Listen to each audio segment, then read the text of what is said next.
Namaste, I'm Kay, this is Ecstatic Self. So one of the questions I hear people ask a lot is, hey Kay, how do I become sexier? How do I get more people to desire me? And I think when people think about that question, the things that usually come to mind tend to fall more about the external stuff, right? Like, well, go work out, change your diet, learn how to dress, get a haircut, grow a beard, whatever. And, those things matter. I'm definitely not going to say that they don't. Our first impression of somebody is often visual. When I met my husband online, we met on OkCupid.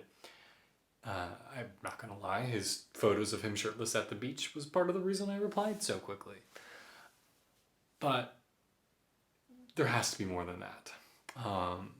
And I'm not going to deny that superficial things come into play. They of course do. So, taking care of yourself, doing what you can do, and realize that none of us are perfect. None of us are ever going to be in the place that we aspire to be. Because when we compare ourselves to the men and women in magazines and on TV, no one actually really looks like that. Like, they might look like that for a day of a shoot, but not in real life, not once everything's been photoshopped and lit and all that crazy stuff. So do what you can with the externals, but don't worry about it. If you want to know what is like the one thing you can do to become infinitely sexier in the eyes of other people, it is both infinitely easy and incredibly difficult to master. And that's a sense of confident self-knowing. Confident self-knowing. So imagine this. You meet somebody and they seem to really possess a sense of deep introspection, confidence in themselves, an awareness of who they are, what they have to offer, where their boundaries are, like the space they take up, their level of expertise, what they do and do not know.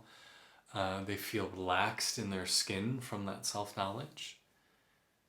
They'd be really attractive, regardless of how they looked. They would be really attractive.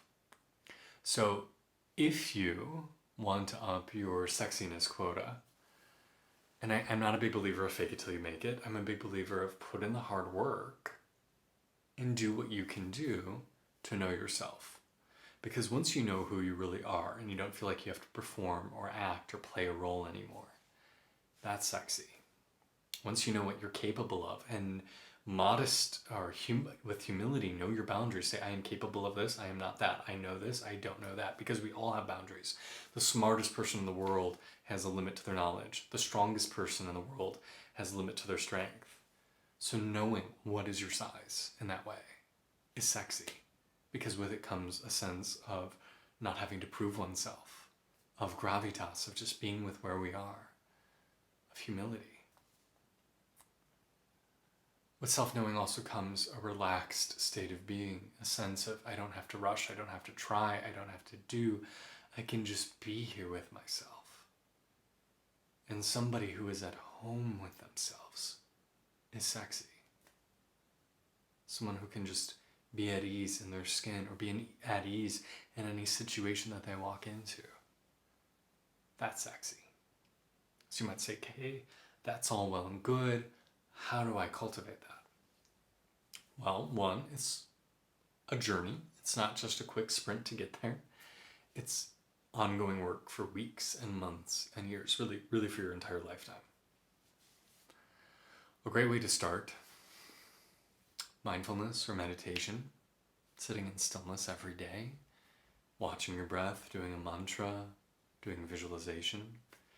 There was a study done where they showed that something like 60 or 70% of men would rather receive an electric shock than sit alone with their thoughts for 15 minutes. That says something. So can you be alone with yourself? Number 2, create. Creation is a beautiful way to develop introspection.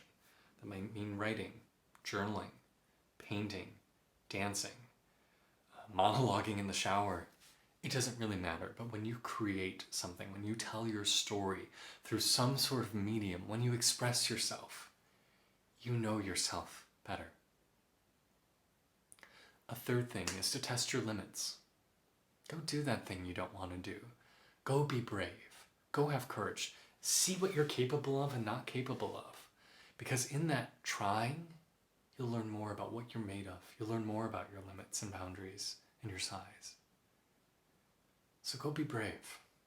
I was saying to one of my clients this week that for me, the hallmark of success, the hallmark of a well-lived life, is how much courage did I live with.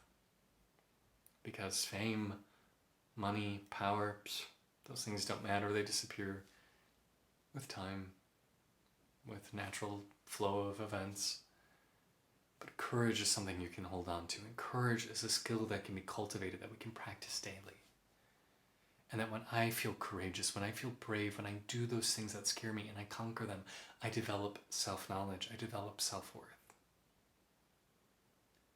So if you want to feel sexier and have other people find you sexier, be brave. Create. Take time in introspection. And be patient with yourself. Coming home to yourself, coming to know yourself, as I said, is a long journey that can take much time. And while we can have flashes of revelation, flashes of insight, and make progress within a short period of time, ultimately, integration is a marathon rather than a sprint. It takes a lot of time to come home to oneself. But it's better now than never. And it's better now than 20 years in the future. You know, I talk to men and women through my coaching practice and they say, oh, I wish I would have started working on these skills 20 years ago. Yeah, that would have been great. Maybe you weren't ready, but you're ready now. And there's a phrase that says, when is the best time to plant a tree? 20 years ago. When's the second best time to plant a tree? Now, today. And that's how I like to think of it. Don't regret what's past, live in the now. And I promise you, when you start to know yourself, that's sexy. Because the most beautiful human beings are not necessarily the ones with the most perfect outsides. In fact, some of the most beautiful, radiant, glowing souls I've seen, ones that walk into a room and light up, haven't been that physically pretty. But they've known themselves. They've known their worth. And that lights up a room. Like, I think my husband is ridiculously attractive, but I think not everyone in the world would say so, right? Not to the extent I do. But part of the reason that I do is I see his inner light. I see his character. I see how bright he shines. And that turns me on immensely. I find him so incredibly sexy. Even though I've dated and been with men and women who technically would have been rated higher on an objective beauty scale, models and whatnot. I have literally never seen anyone more beautiful or sexier because of his self-knowledge and the work he's done to know himself. And I'll tell you the truth, I've been with some really beautiful people and worked with them and made love with them, and I'll tell you, there's a lot who are beautiful on the outside who, when you get closer to them, when the clothes come off and skin touches skin, where I've actually been repulsed. They're physically stunning, physically amazing. But in that closer energetic experience, been like, this doesn't feel good. I don't feel a sense of beauty or sexiness. You look it. You look great. So externals, yeah, in our world they matter. They can matter a lot. But ultimately, the sexiest thing a person can have is self-knowledge, being in themselves, and that confidence that comes. So I encourage you to cultivate that, because you could do everything that takes to become quote-unquote stunning on the outside. You could, get your hair done, take steroids, get plastic surgery, hire a stylist, hire a makeup artist. But that still might not be enough to make you beautiful. So what is sexiness? I'd say it's knowing you and being in you and loving that. I'm Kay, this is Ecstatic Self. I've got a book coming out this November, Journey to the Ecstatic Self, on Amazon. Please check it out. And if you enjoyed this video, please share it with someone who you think might benefit. Thank you for your time today, and I hope to see you again soon. Namaste.